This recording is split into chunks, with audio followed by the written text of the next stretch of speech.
Assalamualaikum warahmatullahi wabarakatuh. Bismillahirrahmanirrahim. Alhamdulillah nahmaduhu wa nasta'inuhu wa nastaghfiruh wa na'udzu billahi min shururi anfusina wa min sayyiati a'malina. Man yahdihillahu fala mudilla lahu wa man yudlil fala hadiya lahu. Asyhadu an la ilaha illallah wa asyhadu anna Muhammadan abduhu wa rasuluh. Allahumma shalli ala sayyidina Muhammad wa ala ali sayyidina Muhammad. Amma ba'd. Saudara sidang muslimin muslimat yang dikasihi dan dirahmati Allah sekalian, pertama dan selamanya kita merafakkan rasa syukur pada Allah Subhanahu wa taala di atas segala nikmat kurniaan Allah taala kepada kita, sehingga kan kita masih lagi diberikan kekuatan dan semangat untuk istiqamah melakukan amal-amal ibadah, amal-amal ketaatan untuk mendekatkan diri kepada Allah Subhanahu wa taala, lebih-lebih lagi dalam bulan Ramadan pada kali ini. Saudara muslimin rahimakumullah, bila mana seseorang itu beramal, sebenarnya amalan itu menarik perhatian dan kasih sayang Allah Subhanahu wa taala kepadanya. Lantas orang yang diberikan kasih sayang rahmat Allah taala itulah yang akan dapat mengecapi nikmat terbesar di sisi Allah Ta'ala, iaitu nikmat syurga yang diidam-idamkan. Allah Ta'ala sebut dalam Al-Quran, banyak ayat Al-Quran menceritakan tentang keindahan dan kenikmatan syurga yang dijanjikan kepada orang yang beriman dan beramal saleh. Antaranya Allah Ta'ala sebut dalam Al-Quran, surah Al-Baqarah ayat yang ke-25, وَبَشِّرِ الَّذِينَ آمَنُوا وَعَمِلُوا الصَّالِحَاتِ أَنَّ لَهُمْ جَنَّاتٍ تَجْرِي مِنْ تَحْتِهَا الْأَنْهَارُ كُلَّمَا رُزِقُوا مِنْهَا مِنْ ثَمَرَاتِ رِزْقًا قَالُوا هَذَا الَّذِي رُزِقْنَا مِنْ قَبْلُ وَأُتُوا بِهِ مُتَشَابِهًا وَلَهُمْ فِيهَا أَزْوَاجٌ مُطَهَّرَةٌ وَهُمْ فِيهَا خَالِدُونَ. Allah Ta'ala nyatakan dalam Al-Quran ayat tersebut, mereka yang beriman dan beramal saleh, mereka ini akan diberikan perkhabaran gembira oleh Allah Subhanahu wa taala, iaitu mereka ini akan diberikan syurga yang mengalir di bawahnya sungai-sungai yang indah. Kemudian Allah Ta'ala kata, kullama ruziqu minha min samarat, dan mereka ini akan direzekikan, dikurniakan kepada mereka ini buah-buahan syurga. Dan salah satu yang lain Allah Ta'ala sebut, walahum fiha azwajum mutahharah, dan bagi mereka ini isteri-isteri ataupun bidadari-bidadari syurga yang sentiasa suci. Dan Allah Ta'ala akhirkan ayat itu dengan wahum fiha khalidun, dan mereka akan kekal di dalam syurga itu. Ini antara janji Allah Subhanahu wa taala kepada mereka yang beramal saleh, beriman dan beramal saleh. Walaupun kita masuk ke syurga Allah Ta'ala itu bukan disebabkan amalan yang kita buat. Kerana amalan yang kita buat, mungkin amalan itu rosak, amalan itu ada serba kekurangannya. Tetapi itulah yang Allah Ta'ala sebutkan bahawa masuknya kita ke syurga Allah Subhanahu wa taala itu di atas rasa kasih sayang rahmat Allah Ta'ala kepada hamba-Nya. Namun untuk meraih simpati dan juga rahmat Allah Ta'ala itu, maka sebagai hamba kita kena beramal, barulah kita mampu dan berjaya untuk menarik rahmat kasih sayang Allah Ta'ala. Sidang penonton yang dikasihi dan dirahmati Allah sekalian, kita telah pun melepasi separuh yang kedua daripada bulan Ramadan pada kali ini.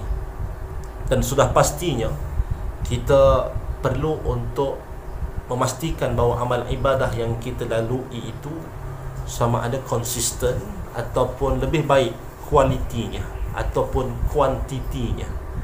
Kalaulah sebelum ini kita telah pun bersedekah, maka separuh yang kedua dalam bulan Ramadan ini wajar untuk kita meningkatkan nilaian sedekah kita. Kalau sebelum ini kita telah pun melakukan amal-amal solat sunat malam maka separuh akhir yang kedua ini kita perlu meningkatkannya lagi, menambahkan lagi bilangan rakaatnya. Untuk semua ini kita meraih simpati Allah Subhanahu wa taala, meraih kasih sayang Allah Subhanahu wa taala. Saudara muslimin, muslimat yang dikasihi dan dirahmati Allah sekalian, pagi ini ataupun kali ini kita nak kongsikan satu hadis Nabi sallallahu alaihi wasallam, hadis riwayat Abu Hurairah radhiyallahu an, yang dimasukkan dalam Sunan At-Tirmizi.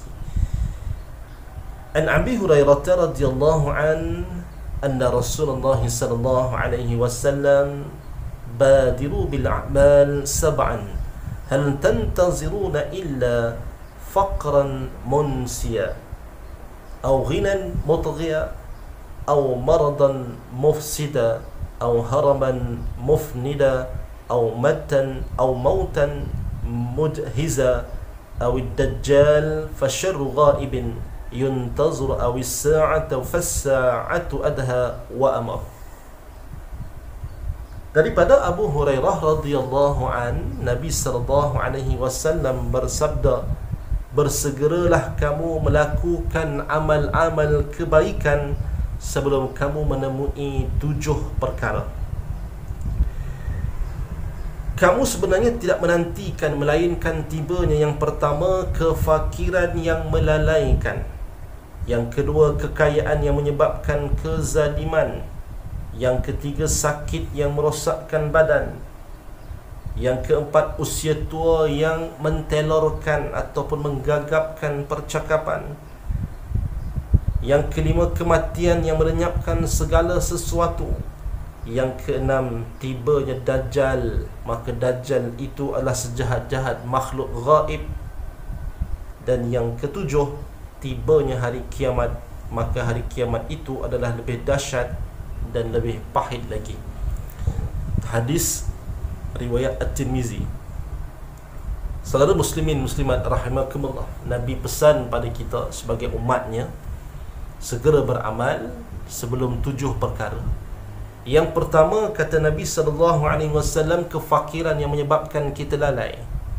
Dengan kefakiran betapa banyak ataupun ramai manusia disebabkan kefakiran yang dia ada, maka kefakiran itu menjadikan dia lebih jauh daripada Allah Subhanahu wa taala. Dengan kefakiran, kemiskinan menyebabkan dia kadang-kadang menyalahkan Allah Subhanahu wa taala. Dengan sebab kefakiran itu kadang-kadang dia menyebabkan dia mudah untuk melakukan maksiat kepada Allah taala. Maka kebanyakan kefakiran itu boleh membawa kepada kekufuran kepada Allah Subhanahu wa taala. Sebab itu Nabi pesan, sebelum sampai fakir itu dalam diri kita, segera beramal. Dengan apa yang ada kita mampu sekarang ini, dengan kemampuan yang kita ada, walaupun tidak sekaya mana, mungkin kita biasa-biasa sahaja, tetapi dengan biasa-biasa itulah jangan ditangguh-tangguhkan amalan. Kalau kita ada harta yang sedikit, dengan harta yang sedikit itu kita sedekahkan. Kalau ada kesenangan yang sedikit, dengan kesenangan yang sedikit itu kita segera untuk melakukan ketaatan pada Allah Subhanahu wa taala. Jangan sampai kefakiran itu tiba pada diri kita baru kita nak menyesal. Maka waktu itu kadang-kadang kefakiran itu lebih dahsyat, lebih menyebabkan kita lupa kepada Allah Subhanahu wa taala. Saudara muslimin yang dikasihi dan dirahmati Allah sekalian, yang kedua, kata Nabi sallallahu alaihi wasallam, segera melakukan amal kebaikan sebelum kekayaan yang menyebabkan kezaliman. Kalau kita nak bersedekah, jangan tunggu kaya, tapi bersedekahlah sehingga menjadi kaya. Itu orang kata begitu. Maka kadang-kadang belum pastinya orang yang kaya itu boleh mampu untuk bersedekah. Kadang-kadang orang yang miskin tidak semestinya dia tidak boleh untuk bersedekah. Maka ini yang perlu kita ingat, bahawa apa sahaja yang kita miliki itulah kemampuan yang kita ada untuk kita beramal kepada Allah Subhanahu wa taala. Setiap orang mempunyai nasib dan rezeki yang berbeza-beza di dunia, tetapi janji Allah Ta'ala di akhirat tetap sama. Siapa yang beriman, siapa yang beramal soleh, pasti dapat syurga Allah Ta'ala. Tidak semestinya orang yang kaya, dia boleh bersedekah dengan banyak, maka dia akan pasti dapat syurga yang lebih hebat. Tidak semestinya orang miskin yang infaknya sedikit, maka dia tidak akan dapat syurga yang sehebat mana.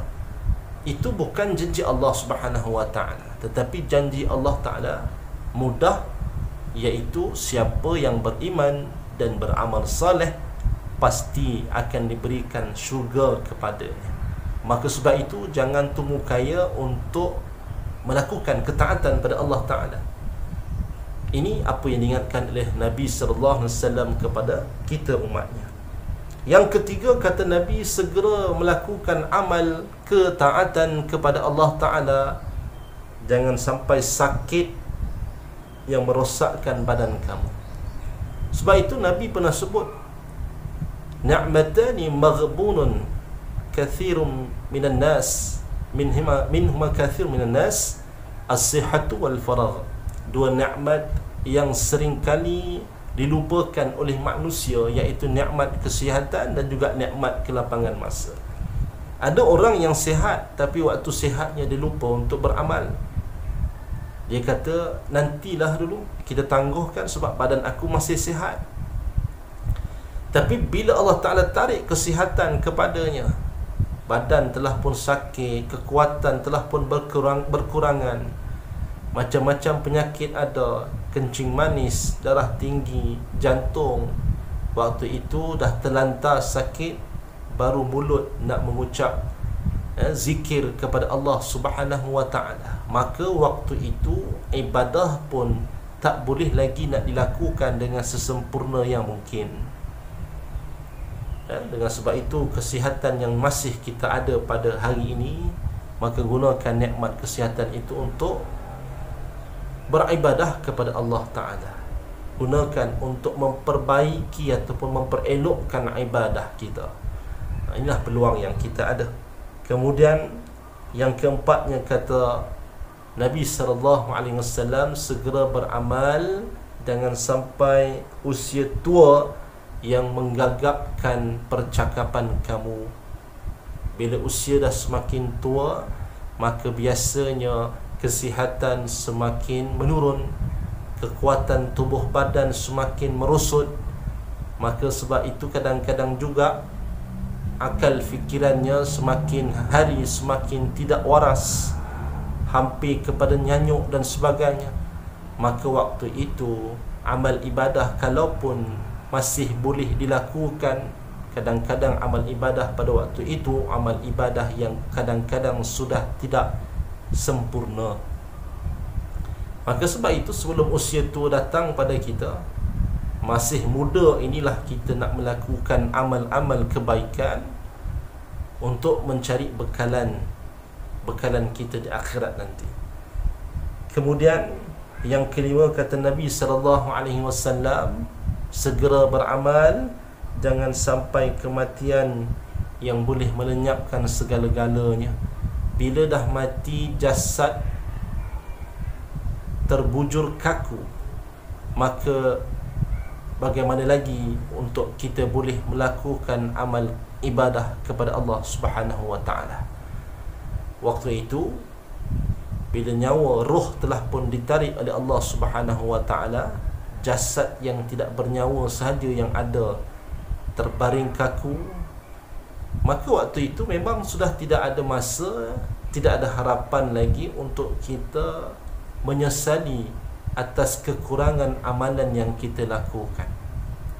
Dan alam barzah yang akan dimasuki oleh setiap orang yang telah pun mati, barzakhun itu maknanya dinding yang memisahkan di antara alam sesudah kematian dengan alam dunia. Maka tidak mungkin lagi dia akan dapat kembali semula ke dunia untuk melakukan amal-amal kebaikan, amal-amal ibadah kepada Allah Subhanahu wa Ta'ala. Sebab itu Allah Ta'ala sebut dalam Al-Quran surah As-Sajjadah, walau tara idzil mujrimuna nakisu ru'usihim 'inda rabbihim rabbana absarna wa sami'na farji'na na'mal salihan inna muqinun. Maka orang yang dah nampak azab Allah Ta'ala itu, dia akan menyesali, dia akan minta pada Allah Ta'ala, Rabbana absarna wa sami'na, ya Allah pada hari ini kami nampak, kami dengar azab kamu yang amat pedih, kami nampak siksaan kamu yang amat pedih. Maka dia kata farji'na na'mal salihan inna muqinun, maka kembalikan semula kami ke dunia ya Allah, aku nak beramal soleh, kerana pada hari ini kami telah menjadi orang yang yakin. Waktu itu telah pun terlambat. Orang yang dah mati tak mungkin akan dapat kembali semula ke dunia. Kemudian yang keenamnya, kata Nabi SAW, segera beramal sebelum sampainya Dajjal turun, dan Dajjal itu sejahat-jahat makhluk. Maka sebelum sampai waktu kiamat, kerana Dajjal itu merupakan tanda-tanda besar berlakunya kiamat, maka segeralah beramal. Begitu juga yang ketujuh, Nabi sebutkan segera beramal sebelum datangnya hari kiamat. Maka saat-saat yang tujuh itu yang Nabi SAW sebutkan, itu semua akan berlaku pada diri kita. Maka sebelum sampai ke saat itu, Nabi pesan segera beramal untuk mencari bekalan di akhirat. Maka dalam bulan Ramadan kali ini, jadikan ia sebagai satu medan, titik permulaan untuk kita meningkatkan amal kebaikan kita, untuk beribadah kepada Allah Subhanahu wa Ta'ala, meraih simpati Allah Subhanahu wa Ta'ala. Dan Nabi ajarkan kepada kita untuk kita berdoa supaya diri kita ini suka untuk beribadah. Dan apa yang diajarkan oleh Nabi sallallahu alaihi wasallam, Allahumma a'inni ala dzikrika wa syukrika wa husni ibadatik. Ya Allah, bantulah aku ya Allah untuk mengingatimu, untuk mentaatimu, untuk memperelokkan ibadahku kepadamu. Ini doa yang diajarkan oleh Nabi sallallahu alaihi wasallam. Amalkan dalam setiap doa kita. Mudah-mudahan Allah Ta'ala terus memberikan dorongan, hidayah, inayahnya kepada kita untuk meningkatkan amal-amal kebaikan dalam kehidupan kita, sebagai satu persiapan mencari bekalan untuk akhirat kita, insya-Allah. Mudah-mudahan bermanfaat. Aqulu qawli hadza, astaghfirullahal azim li wa lakum. Wassalamualaikum warahmatullahi wabarakatuh.